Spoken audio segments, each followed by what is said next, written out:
the Democrats are desperate to distract from the connection between the Awan brothers and the now more than 30 members of Congress that gave access to their computer systems to these two Pakistanis, who, by the way, Alex, seem to have scant IT experience, raising the question of maybe this perhaps was a Pakistani or governmental operation and the Awans were just fronting.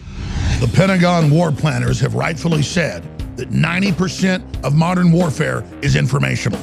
That's why it's more important than ever that all of you watching subscribe on YouTube, like us on Facebook, and follow us on Twitter at Real Alex Jones, because InfoWars is the front line of the fight. And without your help and support, we will fail. With your support and with your prayers, we will be victorious against the globalists together. Ladies and gentlemen, it's August 1st, 2017. Roger Stone has a headline on Infowars.com, an article by Paul Joseph Watson. Seth Rich was partying with Imran Awan on the night of his murder. Trump confidant claims link between DNC staffer death and disgraced Wasserman Schultz aide.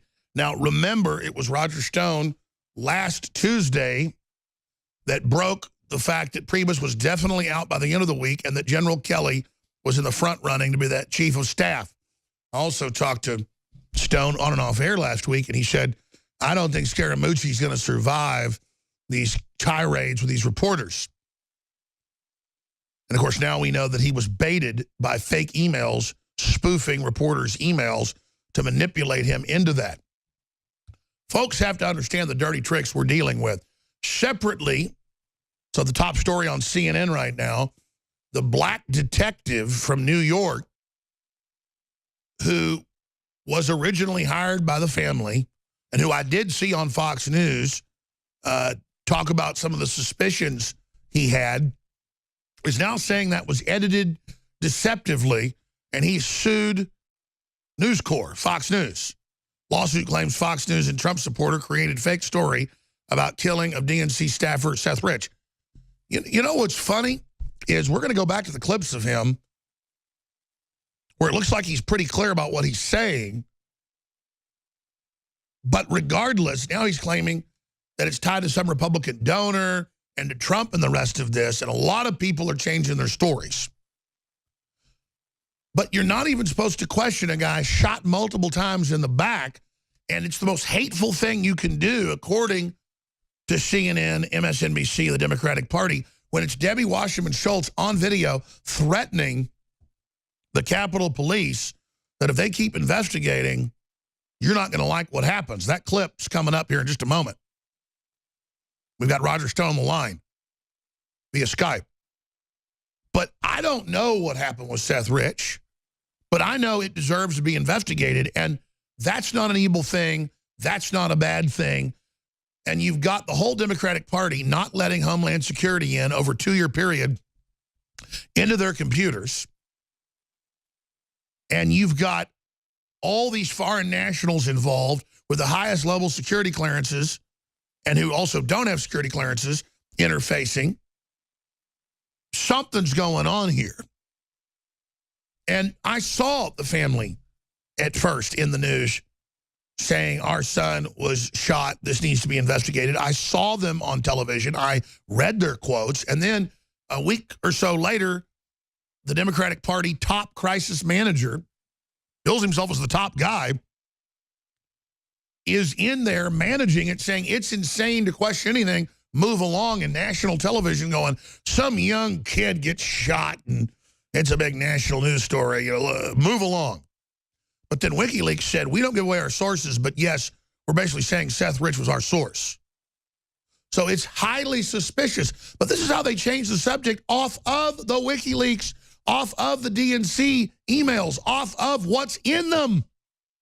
They're not denying those are real emails about rigging debates, rigging polls, intimidating people, sending people to Trump rallies to get women beat up, to blame Trump, on and on and on. They just keep changing the subject.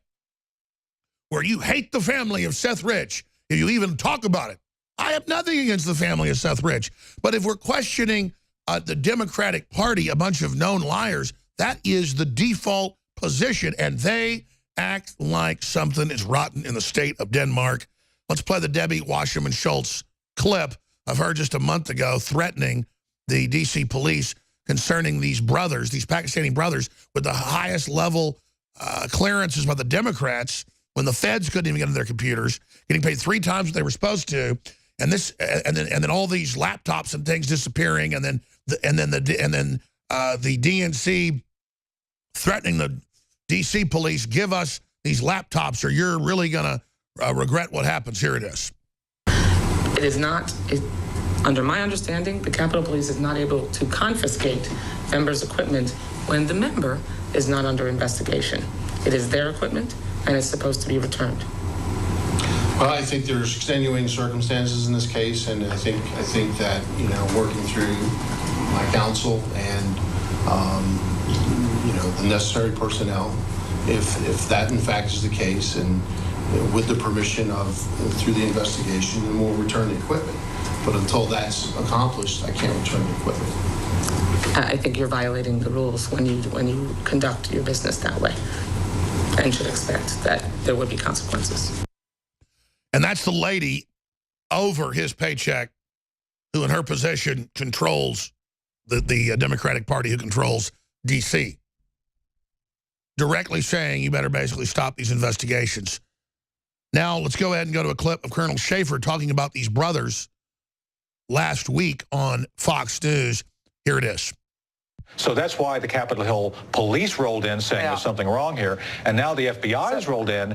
And let me give you the big takeaway here. It looks like a foreign intelligence service may be the recipient of all this, and something called the Muslim Brotherhood.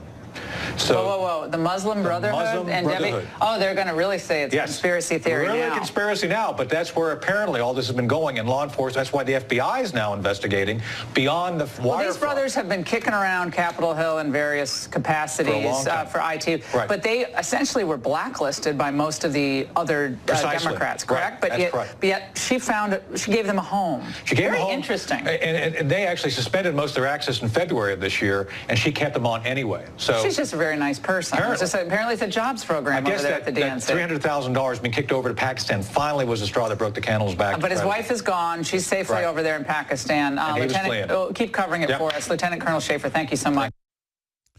Now joining us from Los Angeles, California, is Roger Stone via Skype to break this down. His new story that he's quoted in at Infowars.com from his D.C. sources that we are investigating reportedly has Seth Rich at the Democrat Party with these same individuals the night he dies. And all we're saying is one of these brothers is caught trying to flee the country at the airport. You've got all this swirling around it. The feds wanted to investigate what was happening inside of the DNC computers. They wouldn't let them more than 20 times.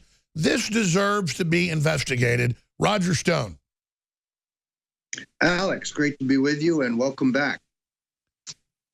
It's really extraordinary because not only does Deborah Wasserman Schultz, who happens to be my congresswoman, the district that I live in Florida, threaten the Capitol Hill police chief over the seizure of evidence from her office.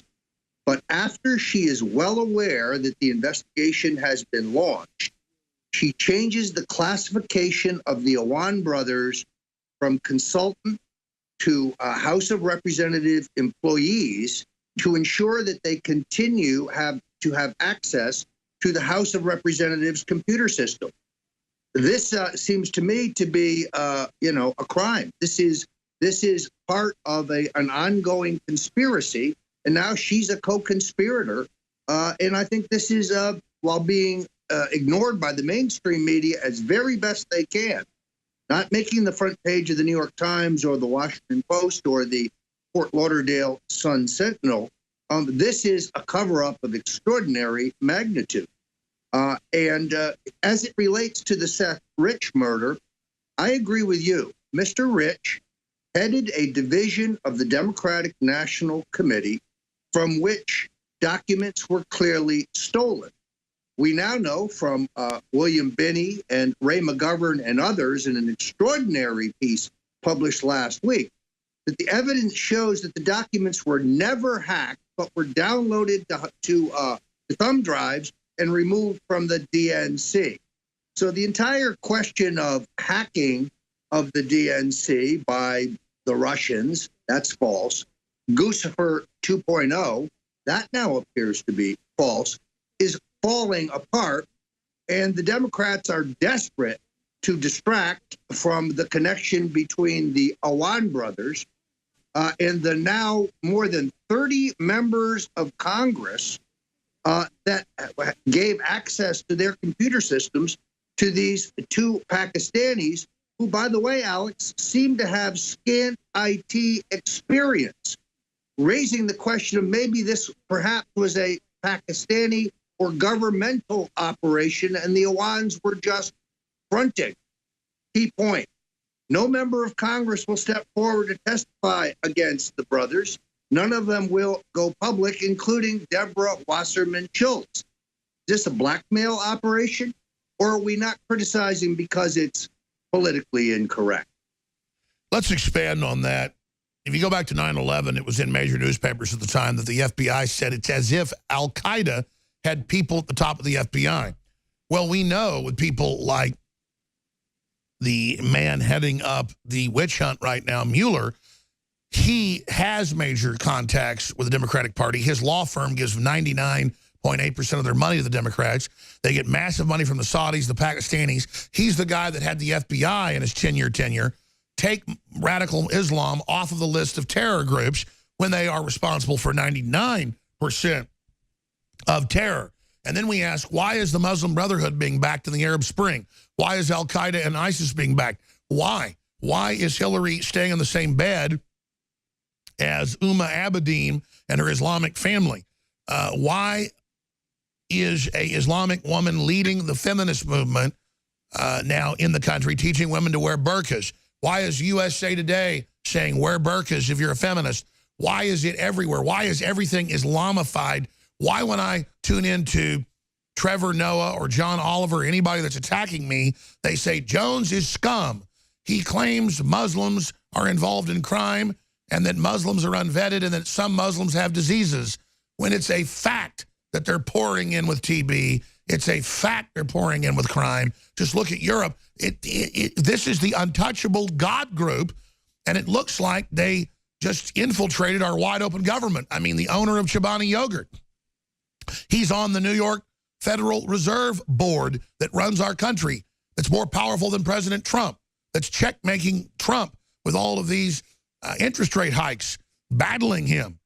This is just absolutely incredible how infiltrated we really are and how it just gets worse and worse. And now school lunches, not just here but in Europe, are saying no pork served in the schools because of the Muslims. I mean, they are God. Well, Alex, they're attacking you because you've been very effective about raising this issue in the consciousness of the American people. I know they want to cut Infowars.com off. I know they want to limit our reach to the American people, but they're not going to be successful. And they're attacking you relentlessly because you have raised the profile of this very important issue. I want to address also the question of Anthony Scaramucci, which you raised in the opening here, because I think it's most important. Turns out that Scaramucci is a political suicide bomber.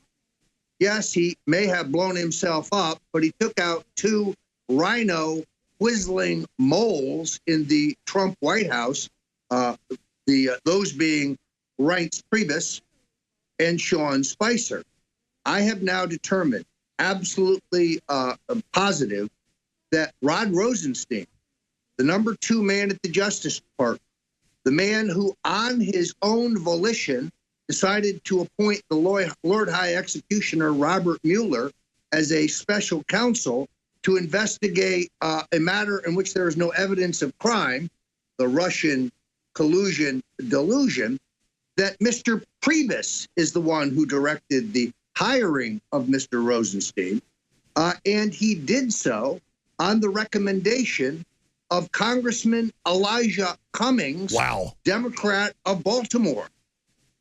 He has saddled the president with an ass in the bosom, with an assassin who will cook up any kind of phony allegation against our president in an attempt to remove him. And now we know why Cummings is always running around slobbering and drooling over Rosenstein, and why he's been on the news saying who he would accept as a new FBI director and who he wouldn't, because he's been burrowed into this whole thing when he's one of the most politically discredited, corrupt, partisan manipulators out there. And if you will look carefully at Mr. Cummings' filings with the Federal Election Commission from his re-election campaign, you will see that he's violating the law, essentially living off of his campaign committee and being reimbursed handsomely for travel expenses in a completely illegal and improper way. Let me put it another way. If Mr. Cummings were a Hispanic Republican, he would be in jail right now. We've seen the same thing with Maxine Waters, where she pressures the government to bail out a bank without disclosing that she and her husband own shares of that bank, that her husband is on the board of directors of the bank. Again, if she were a Hispanic Republican, she would be in prison right now. And let's talk about Wasserman Schultz, though. White women also seem to have this, like Hillary, this invincibility card because they can play the gender.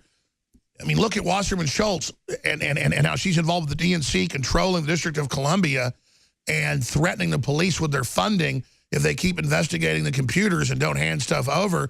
I mean, this group of people is lawless. And Maxine Waters, according to the FBI and others, is the most corrupt member of Congress who's never been prosecuted.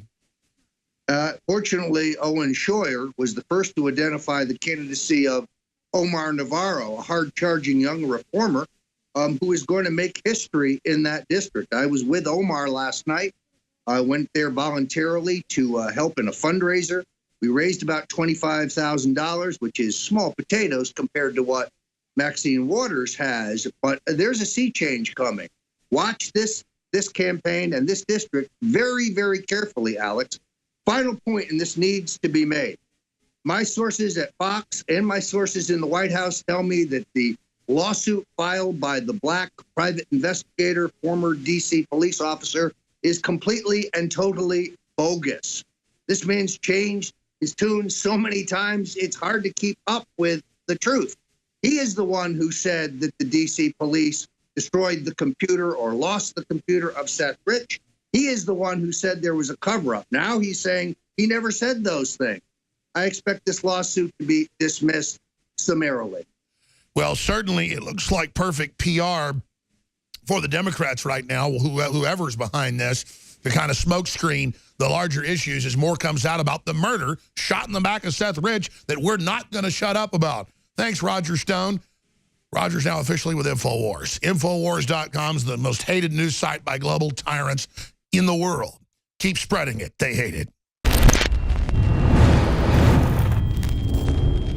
What the aging process is when the cell replicates, we lose a little bit of our telomeres. Telomeres are the little cups on the end of our chromosomes. And when it runs out, you start dying. Secure your DNA force today at InfoWarsLife.com.